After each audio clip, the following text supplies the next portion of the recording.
Well, John, today's guest is someone who needs little introduction, an absolute legend. As an athlete, he clocked up 161 matches with the Newcastle Knights, a two-time NRL Premiership winner, the epic Knights inaugural Premiership of 97, and then backing it up in 2001 against the Eels. Add to the mix 3 New South Wales State of Origin appearances, a lot more than most, away from the footy field. He's the driving force behind one of the most inspiring charities in Australia.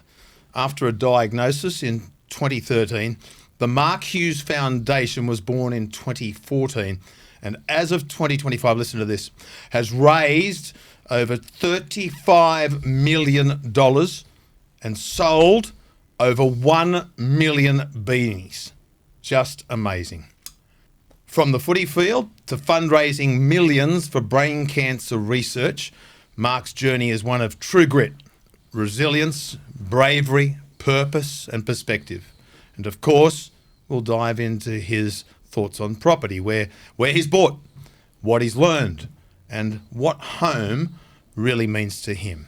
Mark Hughes, welcome to Talking Real Estate with John Gibson. Mark Warren, your co-host. It's great to see you, champion. Great to be here, Mark. Been looking forward to it. We've been trying to work towards this for a while, but great to be in Sydney and talking to you guys, and thanks for the lovely introduction, mate. Great to see you. Mate, you're fighting fit? Yeah, feel great. I've just come back from Kokoda, where we had 24 trekkers for the Mark Hughes Foundation, and we walked across. We sat on the finish line for half hour, and then we went back and did it again, which for anyone that's done Kokoda will really appreciate this, because it was an enormous effort. Yeah, big mountain to climb that one. It's up and down. There's no in between. And to do 12 days out there in the jungle was an unbelievable experience, and tough, and shred a few kilos. Not that I have many kilos on me, but shred a few more. So did you go through a bit of Aerogard over there, mate? Yeah, you go for a little bit of Aerogard, the sun cream. There's so many. You haven't got many luxuries over there. Yeah. There's no real showers, no power. You meet some amazing people. Walk into villages, and I know we're going to talk property. There's not too much there. There's just a little roof and a bit of a dirt floor, and they're happy as Larry. Yeah. They don't need the triple story houses with the 3-car garage and all that stuff. They're just happy with each other, and that's their life. Yeah. And you do learn a lot from that. Yeah, stripping it right back. No possessions and very little worries. They seem like they've got life pretty worked out. Yeah, that's pretty cool. Tell me this, your morning ritual. How do you start the day? I like to start the day with a training session. So if I've got time, I go. I've airlock or Katara, which is gym I own actually. So it's a group training. So I go and do that. What's the name again, Mark? Airlocker Training Katara. Thank you. Let's be clear, Mark. It's an altitude Katara group training in Newcastle. And it's just a great way for me to start the day. I often get a few of my former teammates to train with us. Katara is where all the big retailers are. Yeah, it's a great spot part of Newcastle, right near the stadium. And also we have a group called the Wolf Pack, which is made up of a lot of my ex-teammates that we get together and sometimes train on the beach and do other things as well together. So I think it's good to start your day positively, and if you can do some movement, I think it puts you in the right frame of mind to tackle the day ahead and make today count, I guess, which is something that I've learnt since being sick, is that just to focus on today and make it the best day I can and start again tomorrow. Yeah, no, absolutely. Righto, I'm feeling pretty generous. What I'm going to do, I've written out a cheque. You ever seen a chequebook in the last 15 years, 20 years? For $10 million. Yeah. Here's the catch. Yeah. I want you to spend half of it on buying a property for your foundation. Yeah. And the other half I want you to spend, whether you want to buy a new home or you want to buy some investment properties, spread the risk, commercial, resi. Tell me what you're buying. Yeah, so Newcastle, I know Newcastle best, so I'd probably stick to what I know. I think Newcastle's a great growing area. Merewether is a great place to live in Newcastle. It's where I've lived for a long time. We've got beaches and great pubs and restaurants there. I think Merewether is a really strong place. Another area which is of interest to me is the honeysuckle area, which is on the harbour. There's a lot of activity there at the moment. So they're probably two key areas that I would be looking at. If I was, I guess I've always bought houses. Tried to make the old theory of the bigger block, the better price I'm going to get down the track, because I've bought something of a bigger block, and sort of dived into the market when I was about 21, 22 in Lambton in Newcastle. Lambton, yep. Would have been probably 800 metres from the stadium, and that's where my Handy. sort of journey. Yeah, that's where my journey started in real estate. So, if you're going to buy a property for the foundation, are you buying an investment property, or you're going to buy something they can utilise, like a commercial property? We've only got 4 or 5 staff. We're very low key, so we don't need the big facilities, and because it's wasting money as far as we're concerned. So you're funding the research. Yeah, we're hell bent on independent. Funding research, brain cancer nurses, equipment. Yes. We're very proud of our costs. Yes. We just don't waste a cent. I'm a complete volunteer. Yep. So if I was doing something for the foundation, it would be to invest in a really good property, and maybe build some units or townhouses and get multiple rental incomes. Yeah. Would be a good play for the foundation. Yeah. Oh, that sounds like a good game plan, mate. Yeah, I think it's hard to go too wrong with property anywhere. I know in Sydney it just seems pretty hard to get in there, I would imagine, for young people these days. Newcastle is, we're quite, you're paying pretty honest money for a lot of areas in Newcastle now as well. It's growing. Yeah, I've done a bit of work up there in recent years, and for both, wealth creators buying for investment and owner occupiers, but also done a bit of work for some retailers, and one of them was, when the retailers, they do a lot of research before they open up an outlet. Yeah. And the Greater Hunter areas, you're talking 650,000 people, so it's not small. Yeah. And there's quite a bit of wealth up there.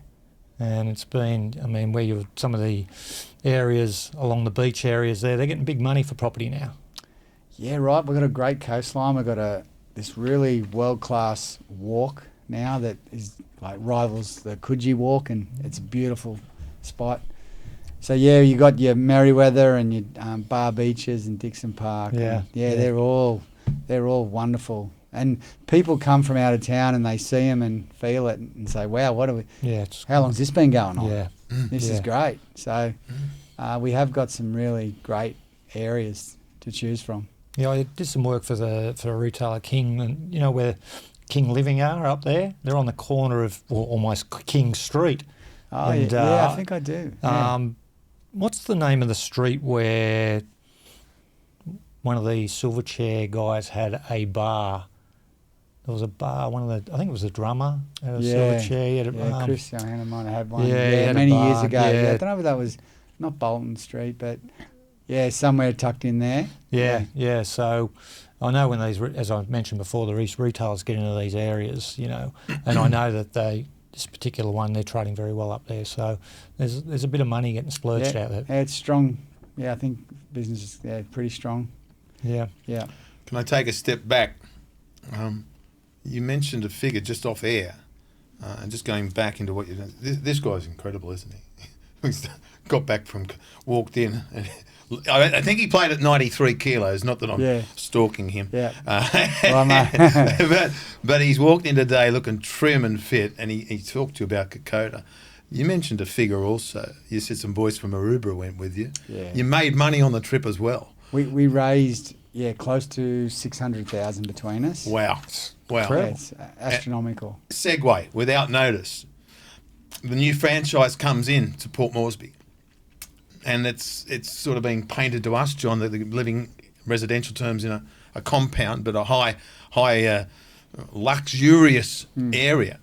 How's it going to fly, mate? Have we got the depth? Well, they love their rugby league over there. We all know that. Mal's a good start. Yeah. as a Sure, name? it's the mate. When I was there, it's the Wild West. Well, what? Yeah, it's still got a long way to go. We stayed at a motel called the Stanley. It's a really high class. It's a great motel. You could be anywhere in the world. Yeah. But outside of that, Compound. it's still rugged, and there's still a bit of work to be done. Like, a young NRL player is not going to walk the wife and kids down the street. Okay, Yeah, that's the difference. That's probably what I'm getting to. Yeah. So, if you're the professional footballer taking a family to live and reside with children in Papua New Guinea, it'd take a long, hard thought. Correct? It's going to take some thinking and some infrastructure. But boy, what a challenge and what a amazing opportunity to have these. The nation will worship this team. Yes. They'll be like gods. Wow. I think It'll be- I think they might have a balance between doing a bit of a fly in, fly out type scenario from Cairns. That's Okay. why I see it working. It's only, I think, a 3-hour, not far. Yeah, flight. it's smart. Yeah, That's smart. That's why I see Yeah, it. that's Because I just think, people being shackled down in a compound is not going to wash. No, I like what you say. And then their pathways comes out of North Queensland as it stands. So that makes perfect sense, John. That might break things up dramatically for this new franchise. Stay with me. Now we'll go back. I go off on tangents, or should I say John's notes do, but we're just going to fly with it. You grew up in Curry, famous rugby league country. Yes. Yeah. What was life like back then? What sort of community was it back then? And how did it shape the bloke you are today that we all see? This down-to-earth knockabout, although a heavy thinker. I certainly learnt about community at a young age.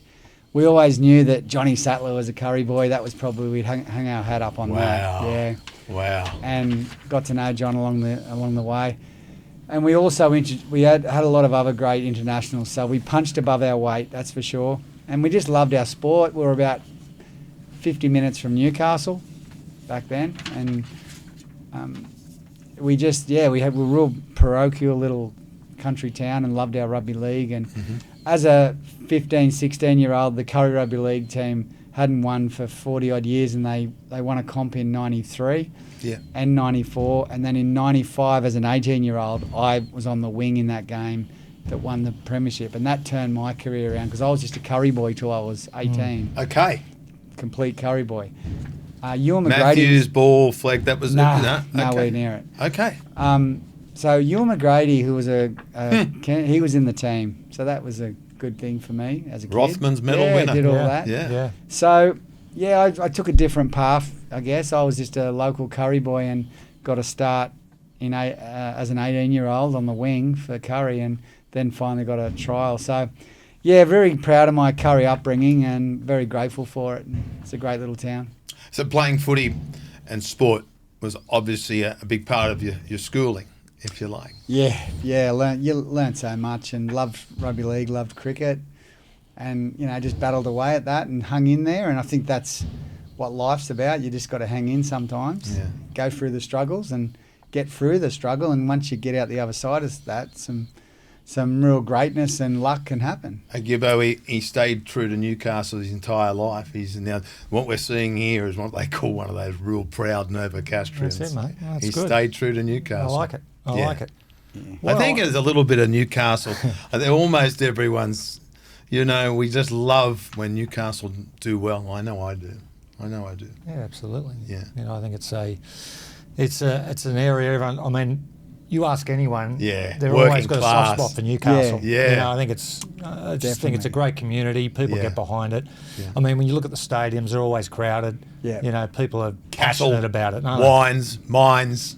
Actually, I'm going up to Cessnock next weekend. Up to Cessnock, what's on up there? The East Cessnock Bowling Club. Yep. Mates in mining. There you go. Mental health. They come out of the mines. Great. They tie on the 16 ounces. Yeah. They stand toe to toe and they let them go. And it's streamed. They can only fit 300 in the venue. We had 5,000 stream the event from mines all around Australia last year. cool. Wow. 2 years. And it's for a magnificent cause for magnificent people, the Cramptons. And I look forward to it every year. Wonderful. Yeah, it's fantastic. Great part of the world. Where was I before I threw John? Where were we? Well, I want to ask you, so once you got graded and you started earning a bit of coin. And was there much talk about investing with the players when you was it more like spend now, think later, or was it, you know, as a few of the guys matured, was there much talk in that dressing room? Or everyone sort of just, you know, I think you ran your own race. Course. Yeah, you sort of carved your own course out. Yeah. But I think a few of us all dived in pretty early and bought our first property, and who pushed you into it? Oh, I think I was just renting with a teammate, and I just felt I just really wanted to get in there and get a house. Yeah. And so I think it was 138,000 at the time. Do you know the address? Hill Street, Northampton. Was it a house or a unit? Can we get the number? Can we get the number? Maybe 21, but... Okay, Mia. This is Mia over here on Core Logic. Yeah. Right, so 21... Hill Street. Hill Street. I'm just a bit worried about the number, but I'm feeling... Would the one next door be 21 Hill Street. So that was my first house there for a few years. Like I said, close to the stadium, close to training. So you lived in it? Yep. Yeah, lived in it. Had a former teammate, Daniel Smales, lived there with me. We had a good time there, and that was my sort of first step into the properties. Well, we're going to tell you how it's appreciated shortly. Yeah, that's all right. So did you hold it long? I held it probably 7 years or so. Yeah. When I finished at about 30, I give it a renovation and I sold it. Was your philosophy to try and pay down the debt, or sort of you just did your monthly repayments? I moved on pretty quick. I bought another one a couple of years later. Yeah. And I moved into that one in Merewether. Yeah. So that was sort of my move. So I got on the front foot, I think, looking back. Like I really did. And that was pretty good timing as you look back buying into Merewether. Yeah, it was. Back when you did. Yeah, sure was. It's Merewether's, like I said, it's on the water, it's on the coast. Yeah. It's a good spot. It's very desirable for people. Yes. Yeah. Yes. This is Talking Real Estate with John Gibson. We'll take a quick break and be back on the other side of this. John Gibson's Locate, Negotiate, residential buyer's agent, commercials buyer's agent, commercial tenant representation, sellers advocacy, consult and research services. Locate, Negotiate. You look at the website, smart advice, expert guidance, better property outcomes. John Gibson's Locate, Negotiate, and we'll be back in just a moment. This is Talking Real Estate with John Gibson, our very special guest, Mark Hughes, your co-host, Mark Warren. Gibbo, we're searching for this house. We're searching for the house. We know he paid about 138, but we know that he more than doubled his money. What did you trade it for? Yeah, I traded, I think, at the time for about 350. Yeah. And that was probably in 2006. Yeah. 5 or 6. So during your playing career, how many properties did you buy and sell from when you first signed? 3.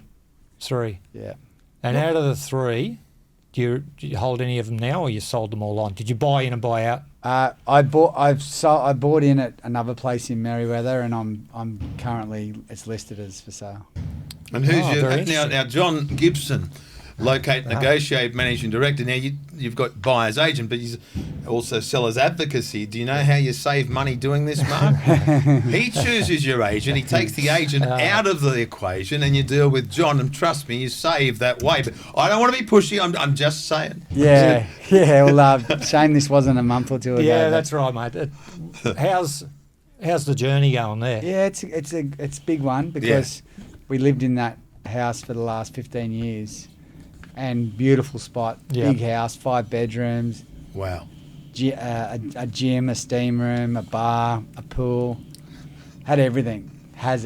So, great house, but my wife and I thought, such a big house. Our kids are 21, 18 and 15, and they're not home a lot, the older ones. And we just thought, why don't we maybe sell this one and move in the harbour, and we've bought a 4-bedroom, 3-car townhouse on the harbour. Yeah. Beautiful. And we're just walking to the pubs and restaurants. Yeah. Yeah, We that just whole walk- harbour area is Yeah, just we're parking the beautiful. car and we're living life there. Is that Boozy? No, I'm just going. Yeah. Is that where the brewery was, or what was the name of the nightclub that Shieldsy might have taken me to back in the day on So the harbour? Shieldsy, there's a man in real estate. Yeah, Peter hey, Shields. absolutely, Doing absolutely. really well. Peter Yeah, Shields, He's doing a great job there in Leighton Yeah. Quarry. champion, absolute, Great bloke. absolute champion. So- 2 iron. So the Queen's Wharf Brewery was a popular Thank you. place. Yeah, Thank you. I'd be about 800 metres from that. Okay. Okay. No, I'm just asking. I'm trying to get my mind as to where you're living. Yeah. Yeah. Staying with you, John. That was important, mate. They're landmarks. I had a couple of memorable evenings there. So Yeah. if you weren't living in Newcastle, where would you be living? Where would I like to live? Would you still just keep in that sort of semi-rural? Oh, it's not really even semi-regional I now. love- It's more like a city on its own now. It really is. Yeah. But yeah, I love the area, and I wouldn't want to live anywhere else. And still close to my hometown where my family are. Mm. So yeah, I wouldn't really consider living everywhere else. I lived in France there. That was an interesting time as Like well. Catalans. Yeah. Yeah. So that was a great experience. Yeah. How long were you there for? I had 12 months. I was going there for 2 years, but I broke my leg the second last game, and I just felt the time was right to get in and tackle other interests. So, but just a great way to finish. Go over there Yeah. and live the south of France. Mitchell Pearce. He raves about it. Oh, Yeah. his wife's French, I'm sure. Yeah, I think so. Yeah. You would have played in a dinner suit over there, mate, wouldn't you? At the end of the career, oh, really well, good time. Not I- as much as Mitchell. Yeah, it was tough. We had Stacey Jones was playing. Oh, wow. Yeah, he's a great fella. Yeah. Really Wow. good fella. So that was nice. Well, he gets mentioned perhaps in the same argument as another seven Yeah, that you played yeah, with. that's right. So it was really My good goodness. Yeah. and just a really great bloke. Yeah. Yeah. Yeah.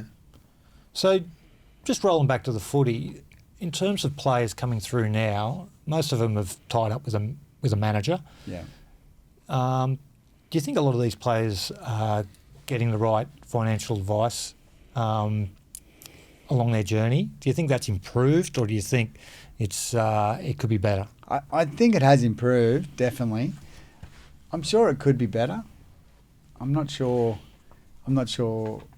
You know, are they hearing from people like you talking about the advantages and pros and cons Yeah. of property? I'm not sure, but I just think it's a simple thing as a youngster. Get in the market when you can, and Yeah. and buy it hard, and and chew as hard as you can. Yeah. Because you'll be earning a great wage for the next 10 years. Then things might change a little bit, but if you dig in early, you can sort of carry those properties through your career and sell one or two off or whatever at the end and set yourself right up. But I still imagine there'd be kids out there that are playing great footy, earning good money, and just spending it and renting and not bothering getting houses. Well, that's, to me, that's It poor seems like business. your interest was always there in an educated sense without pissing in your pocket.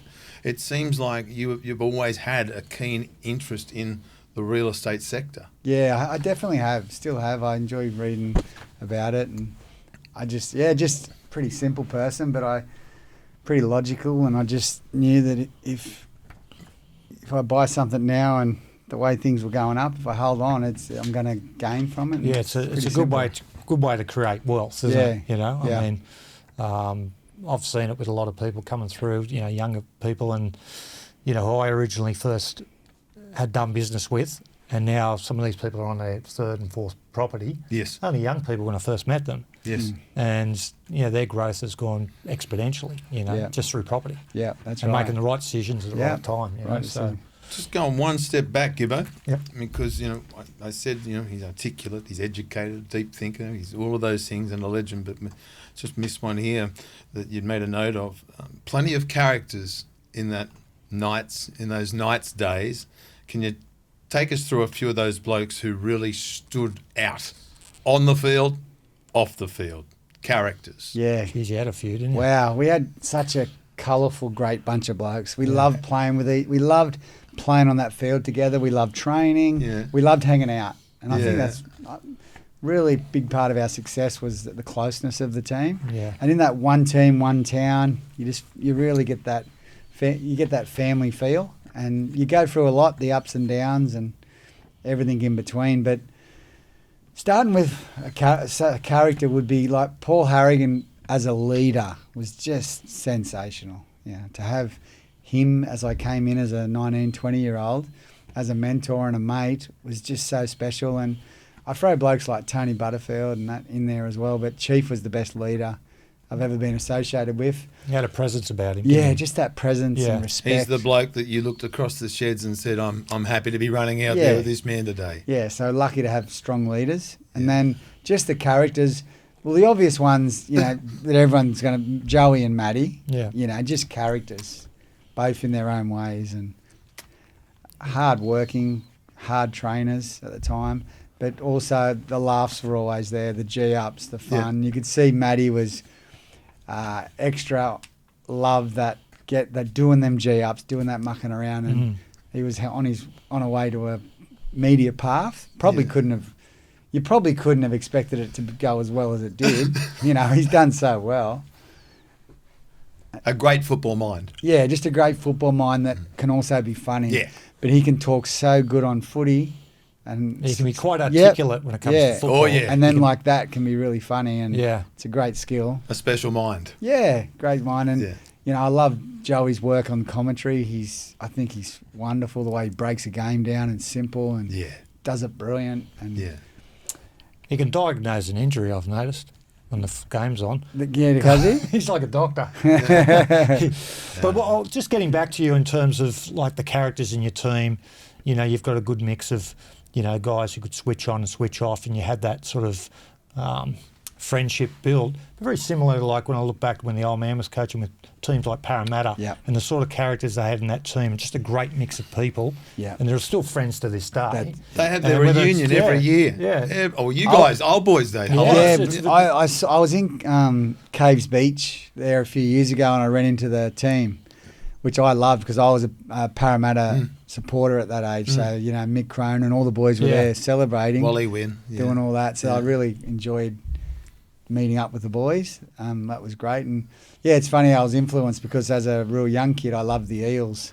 So I know all about your dad and the Parramatta team. And they definitely would have had you can see they have their characters. And when you win a comp, it brings you together even more. And you've got some bond. You've got a bond there and forever. So it's and even with the Roosters, the same thing back in the when Beetson was playing, Johnny Peards and all that sort of stuff back in those days. I think it's just something, when you look back at all the teams who win grand finals, you got to have characters. Yeah. I was never. If you're too serious, you tighten up. Yeah. What did Jack say? Jack said he's got hombres, dudes, and characters, and my dad gives me the definition of each one, and I'm sure this one could as well. But back in those days, I grew up in the area. I was never a Parramatta supporter. Yeah. But to this day, to respect the men that dug the well, the Peter Wins, Zip Zips, and Guru, the list goes on and on. Mark Laurie, Pebbles. So, I respect the men that Jack had, just his pupils. Yeah. Outstanding humans. Outstanding. Yeah. I want to ask you, when you hung up the boots, the transition, a lot struggle with it. There's a lot more help for players who are, sort of going into retirement mode now these days. It's more recognised that, people find it hard to transition. How did you find it? I found it pretty good. I think I was ready. It was interesting. When I first broke into the Knights first grade, I was an apprentice fitter and turner. So I was doing an apprenticeship and playing first grade. So I just didn't have those... I think some kids from under 14s or 15s, they're labelled this future star and they don't really work, and they're... Yeah. Whereas I had a different path. So I was in the community and working, and I think held me in good stead. You were kind of just before that transition stage of like going full on. You had that... Well, Super League was just starting. Yeah. And all that sort of thing. So, So then when I finished rugby league, I accepted it. I knew I did better than I probably thought I would have, so I was pretty happy with that. And I got a job with Blue Tongue Brewery. Remember the Blue Tongue beers? Oh, I do. John Singleton? Yeah, John Singleton. So I just got a job there. So, they say follow your passion. So I thought I'll go sell some beer. That's something I like, and did that for a little bit. It was Blue Tongue Stadium. Yeah, Blue Tongue Stadium on the You Central went Coast. to the odd function. Yeah, and the odd function, and it was a nice introduction. And I started to connect with a lot of people in that industry, and I certainly worked out that connections get you everywhere in life, and that's how I've sort of built everything that I've done is just through good connections. Yeah. Mate, so you retire, what year was that? 2005, Yeah. I think it was. Okay. Fast forward, and you've said be open. I mean, again, it's just amazing what you did on the footy field, but straight to it. 2013, and you're diagnosed. Can you take us back to that moment, and what runs through your mind when you first hear those words, and you are so brave, champion? Yeah, that was hard for me to get was out. a tough one. Yeah. It was 2013, and I was 36 years of age at the time, and feeling fit and healthy like everyone else at that age. 3 children under 10, but just had headaches for a day or two. Is that all? Yeah, and then got a scan, revealed a tumour, hospital, surgery. Then a week later, I had to go to the doctors to get the confirmation on exactly what it was, and that's where he confirmed, sorry, high-grade brain cancer. It was a really tough, pill to swallow. There's no cure for brain cancer. You know, kills more people 40 and under than any other disease. I was 36, so there's no cure. There's no answers to it. So that's why I was so motivated to start the charity, because the awareness and the funding and the research was just non-existent. So we were hell-bent on trying to do that for myself and so many others out there that needed help. Yeah, mentally, emotionally in that moment would have been pretty bloody tough to deal with. Yeah. Like, how do you process that? Because you're knockabout. If I'm showing emotion, I make no apologies. How, family, that moment, how do you bite down on the guard? How do they get you through that? I think you surround yourself with good people, and a lot of my teammates, family, just get around you and work through it. Had to get my thoughts together because they were spiralling out of control. Yeah. And I've since done a lot of work on that and realised that we've got to control our thoughts and think about what we think about, because we become our thoughts in a lot of ways. Yeah. I need strong, clear thoughts, and you can go down a rabbit hole, can't you? Yeah, and then if I'm always, that's a lesson for everyone. If I was always thinking negative and down, I don't think I would have kicked off the charity, or I couldn't be a strong leader. So had to change all that. But yeah, there was some sad, tough times. But there was a little glimmer of hope in the darkness. There was a few little speckles of hope, and that's what kept us going. Yeah. And I'm still here 10 or 12 years later, which is you're going nowhere. Where I was told is not where I was supposed to be from where I was told. Yeah. So feeling wonderful about that. I get scans every 4 or 5 months. Yes. Yep. So still going, but it's just one of those things. And the foundation has just grown exponentially, and the awareness is incredible, and the funds you've raised are off the charts. And so you must be very proud of where you started and where it is now. Obviously, a lot of work to do. Oh, so proud. But really, the NRL community, what the NRL did, I got this piece about hope that I play when I talk, a little piece of it, and the great Ray Warren is the compere, and the beautiful wording that he does and talks about hope, and where can we see this, Mark? It's so inspiring. I'll have to find it for you. But that's just the way that the NRL community, Channel 9, Fox, everyone's just got behind it, and it just has really lifted us to new levels because of that support. So couldn't do it without this rugby league community. It's been unbelievable. And obviously the big one is the Beanies. Yeah. Every year. Yeah. And I know I buy them, and I see them in the IGA. Yeah. Cronulla every year. I see them coming in. I go and buy one. Cronulla's great. If I can chime in just there. Yeah. And without taking, this is the man that started the foundation, and then Matty Callender, my dad's boss. This is where the footage would have come from. Hope. So Matty, God bless. I was with Kenny and Richard on Sunday for a 100th reunion of the 2K Radio Network, and unfortunately we lost Matty. End of 2017. It was an 18-month battle. Yeah. And Matt was able to join forces with. I hope I put this the right way, with the Mark Hughes Foundation and create with his friends from Nine and Fox and all the media. They all got together. They all jumped.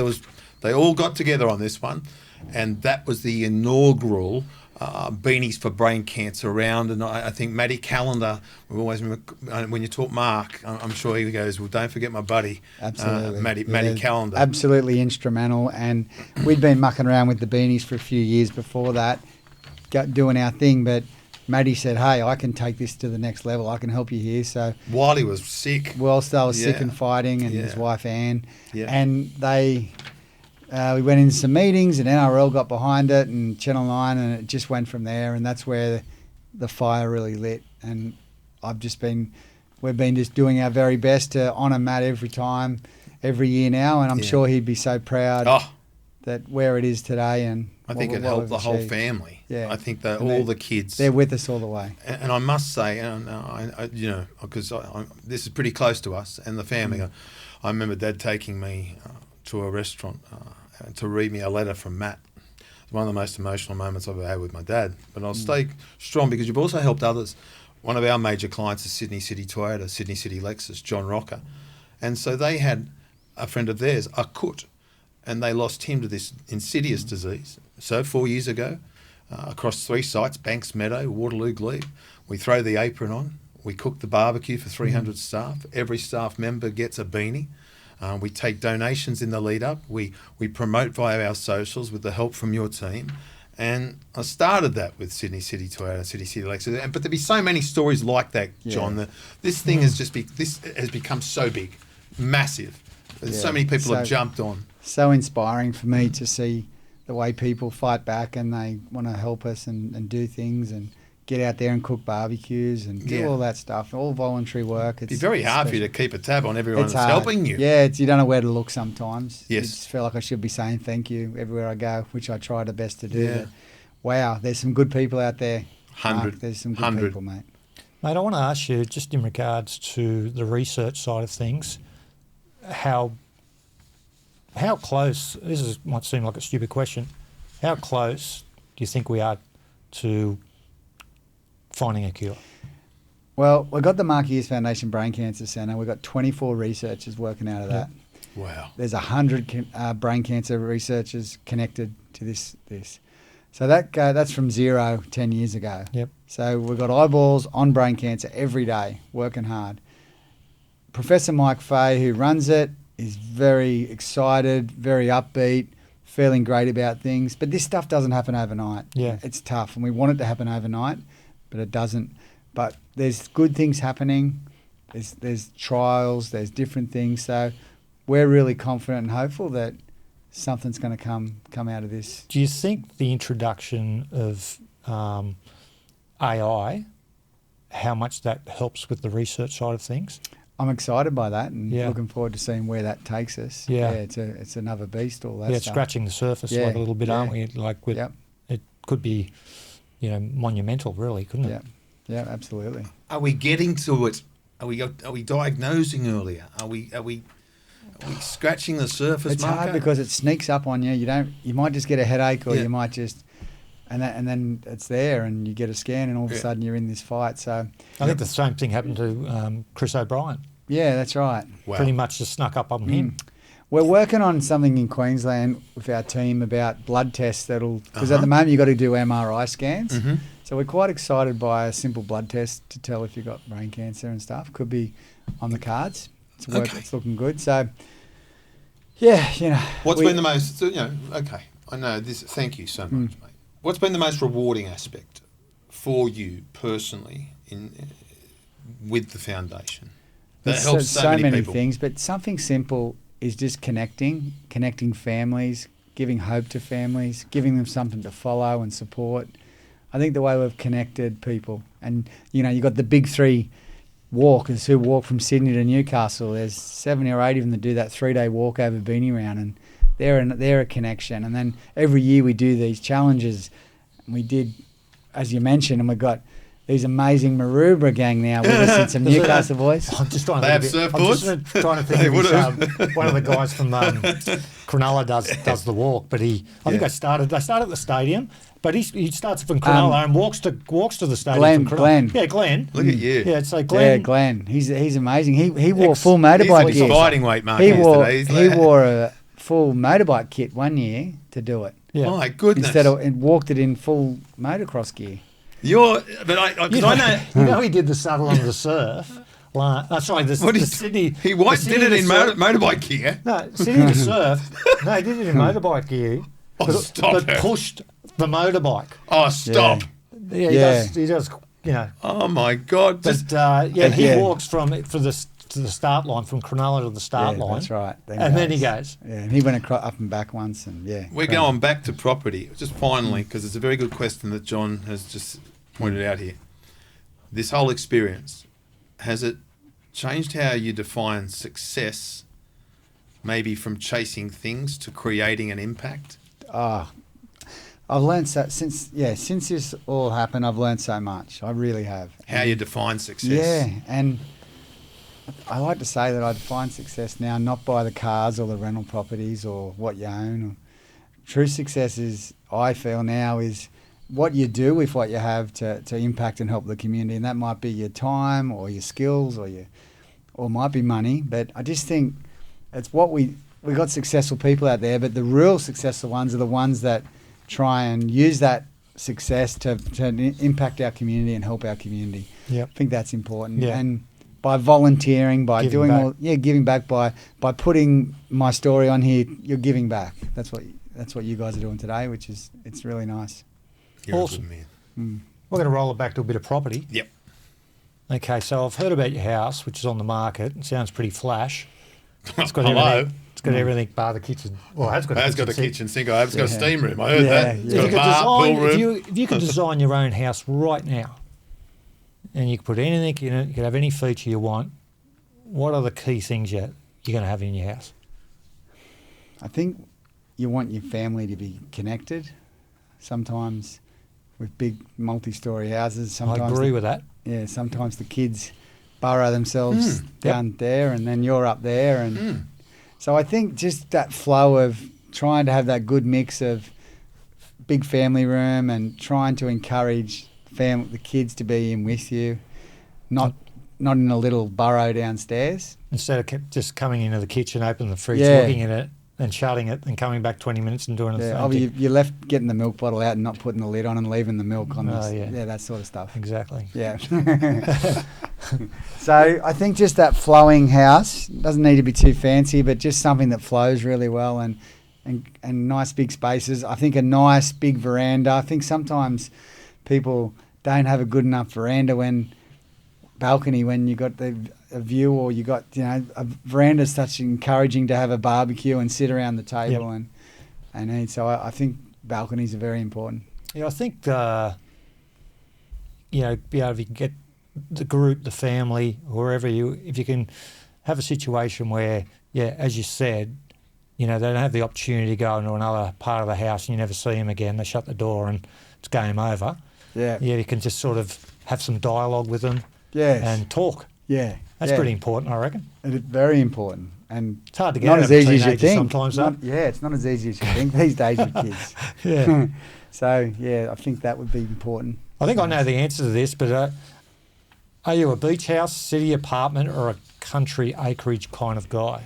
My wife's got some horses, so they're 30 minutes outside of Newcastle. She goes there. They're legisted, so they get fed and that, and she goes and rides them. So we love a bit of that country Thoroughbreds? stuff. Yeah. No, so I've had the thoroughbreds with the great Chris Lees. Yes. And Jamie Lovett from Bloodstock. And okay. I've enjoyed the horse ownership. Yes. My old man used to say, never invest in anything that eats. Yeah, it's good advice. I'd put that up with the kick to the seagulls, actually. So my wife enjoys the horses and the country life, but we've had the beach house and we've just moved into a townhouse on the harbour. So right at this moment, our hearts, we're loving that because it's just one big room and our bedroom downstairs, and into the harbour there, and then upstairs we've got rooms for the kids, and it's a really nice setup. So we're liking this. Just feeling lighter because we're just in a nice smaller area, and we're walking to everywhere and enjoying meals out together. Yeah, my son was 18 yesterday, so happy birthday. Yeah, so what's this young man's name? Young Dane was 18 yesterday. Damien. So Wow. Dane. So Happy birthday, boy, Dane. had his first beer yesterday. Yeah, right. Yeah. Yeah, right. In front of his parents. Yeah. So I think at the moment our next stage in life is enjoying the lightness of a townhouse, less maintenance, and really I want to hone in on enjoying life because I do get a bit busy still. Yeah. And I've got to try and control that because I still have my own health battles and that to fight, and I don't want to look back one day sitting in hospital and going, geez, I've been busy the last few years. What was I thinking? So I'm making some decisions to slow down. Yeah, you got to smell the roses. Yeah. So that's on the a way big through, plan. don't you? Yeah, no, I agree with that. We might take a quick break, come back, and we'll be wrapping things up. This is Talking Real Estate with John Gibson, our special guest, exceptional Mark Hughes. Back with more in just a moment. This is Talking Real Estate with industry leader John Gibson. LocateNegotiate.com.au and back with more in just a moment. John, it'd be remiss if we didn't mention Mark Hughes, the personality and talent. And obviously, with your foundation, along comes all that volunteer work and speaking at all these functions. But you are out there also on the corporate scene as an after-dinner speaker, are you not? Sure am, Mark, and absolutely loving meeting people and sharing my story in and around resilience and positive mindset, and I mix it in with my story and what I've learnt, and I love getting a message out there, having a few laughs, and hopefully, making a difference for people. Well, so how do that's we book my new you? passion. How do we book you? Mark Hughes Foundation. Mark Hughes website, or people will be able to find me. I'd love to come and I talk at corporate events. I've got one tomorrow in Sydney. I've got one tomorrow night in Newcastle. Got one in Sydney on Saturday, which is a bit extreme, but busy week. Great stuff. Yeah. Great stuff. Yeah. And you enjoy it. And I enjoy it, and it's commercial, but it's still raising awareness, mate. Yeah, that's right. Continuing the journey. Yeah, so it's nice. Now, what we do now is, Marco, after people look you up, Should I be the Mark nervous? Hughes Foundation, Yeah. Sydney's greatest guest speakers. That's what you search, and you'll come up with Mark Hughes. Now, a few rapid-fire questions. Here we go. And Gibbo, kick us off. You ready? Yeah. And your time starts now. Famous. Righto, Mark. What your favourite Knights memory on or off the field? Gibbo, it's got to be boring answer, but 97. I was Right. 20. It was about my 12th game of first grade. Darren Albert scores on Oh, the yeah. full-time bell. We win, God. jubilation. We go back. We celebrate for a month. It was just a magical time. A month is what? Fairly close to it? Probably 2 months. I reckon most of the town would have been celebrating. Incredible Just- scenes. Just incredible scenes. That was mayhem. Yeah. Watching that. Amazing call and by your dad, and just something think I'll never so. forget. Yeah, I think amazing. so. I know he talks about Thurston, help me, 2015. Yeah. And scraping the posts. Yeah. But I think it's special. his connection call. also to Joey. Yeah. So I'm like, yeah. when only Joey could do that. Going. They think I'm going there. I'm going there. Special minds. Yeah. Incredible. Who are your idols growing up? That's pretty easy. It was Parramatta players. Yeah. So I think Peter Sterling and Brett Kenny. Peter. So it's been great. Particularly Sterling's became a great supporter of the foundation and a mate of mine. So it's been amazing for that. So Bert. I would You say got Bert there too. But yeah, I just love that Parramatta Freak. team. So Yeah. I loved all of them, but I just think those two stood out. And then as the Knights come in, I looked up to all them players as well, obviously. And then so. Okay. Origin. What was the reception party like taking your first hit up in Origin? And did you feel bulletproof when you ran out on the field? Yeah, it was pretty special to get selected. And I had a bit of luck and a few injuries and whatever, but got in there and Stop it. and I had a great. Humility. I give it my best shot. I played 3 games. We lost the first game, and then we won the second game in Sydney. Then Alan Langer came back for the third game, and they rolled us. But I ran into some big fellas there a few times. I got knocked around a bit, but what a great experience. Yeah. What an amazing experience. Well, don't play three games down too much. That's the same as Mark Geyer. Yeah. People think he's played all these games. He played 3. Now, let's just say that there's a few suspensions that intervened. Well, he was a victim of circumstance on 47 occasions. Well, I like to tell the story, Mark, that I retired from representative rugby That's league. exactly when you did that. The time was right, and I just need to focus on my club. Did you hold a press conference? Oh, yeah, I was tearing up, and Yeah. it was big time. I heard stories of you in press conferences. Yeah, I used to have. I had some fun. I used to organise a lot of stuff for our team, and I've done. Yeah, we just had fun, and I helped. Yeah, I helped with that. You certainly did. Yeah. Fired things up, made them. Yeah, made we just everything had a great interesting. time, and we just had fun. And me and Danny Badeiras lived together for 4 years, Yeah. and Matt Gidley, and we all just had such a great time. No, that's The good. one That's arm good. offload, Matt Yeah, Gidley. our flick. Oh my God, What one of a my man. favourites. Yeah, One of my He favourites. owns 3 Yeah. McDonald's restaurants now. Well done. Wow. Yeah, he's doing How awesome. cool. Yeah, in Griffiths area. So if Yeah. you're in that area, go and Griffith? get a Griffith? cheeseburger. Griffith. I lived I in do a bit Griffith of- for I do a bit 18. of. I've got clients in Griffith. Yeah, it's a number of great different town. clients. Went and saw him once, and the Italian food. And Yeah. Well, 70% Yeah, big Italian. All Yeah. great. I lived in Griffith. My first job in radio was 2RG Oh, there you Griffith. go. So my godparents are Griffith Italian. So I know the town really, really well. Yeah. And it's a great part of the is. world. It and is. My goodness gracious, yeah. So he's in the Griff. Yeah, He's in yeah. the Griff. It's probably got a water license down there, selling water and all that sort of stuff Oh, too. mate, Probably. the wines that are coming out of Oh, Griffith, yeah. fantastic. Murrumbidgee irrigation area, prime real estate, Yeah. for farming. Righto. If you could give 20-year-old Mark one piece of advice about life, money, and mindset, what would it be? I think sometimes don't be as worried about what people think of you. Maybe is a good one as a youngster. I think more advice. So what was the other part of it? It was If you give one piece of advice about life, money, and mindset, what would it be? I definitely think with mindset that you need a strong positive mindset to be successful. Yep. And once you think you can do something, your actions are more likely to follow. So you've got to get your mind right and work on that and get your thoughts positive and strong, and your actions will follow, and you'll start doing some great things. Yeah, and I think the other one which I use is that it's, some days, as bad as your day is, it'll be better tomorrow. Yeah. And often it is, Sure is. and that's a Yep. positive mindset type Yep. thing, Sure is. situation. My training, I mentioned there's a gym upstairs, and Mark, I probably should be doing it like Gibbo early in the morning, but this is my best medicine here for my head. I walk in here with 1,000 thoughts. You mentioned head noise. Yeah. And I walk out of You had a here. few weeks off, have you? Come on. I walk out of here. And the head's clear. Yeah. And I think it's the best medicine that I can take. Yeah. Yeah. Get around good people, laugh, have fun. Oh, yeah, Yeah. absolutely. Finally, how do you want the Mark Hughes legacy to be remembered?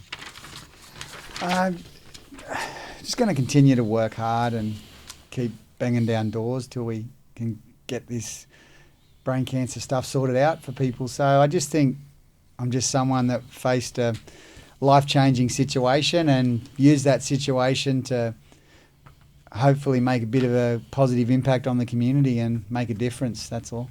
Yeah, Well- certainly have, mate. Thank you so much. There's so much perspective in that.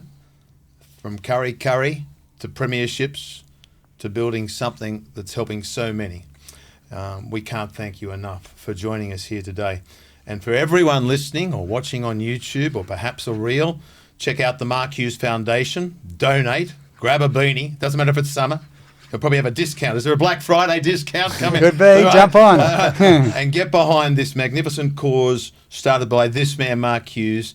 Thank you for tuning in. As always, we'll see you next time talking real estate with John Gibson. Today, our special guest, superstar Australian, Mark Hughes. Thank you so much, Boozy. Been a pleasure, guys. Thanks for having me. Awesome, mate. Great stuff. Thank you.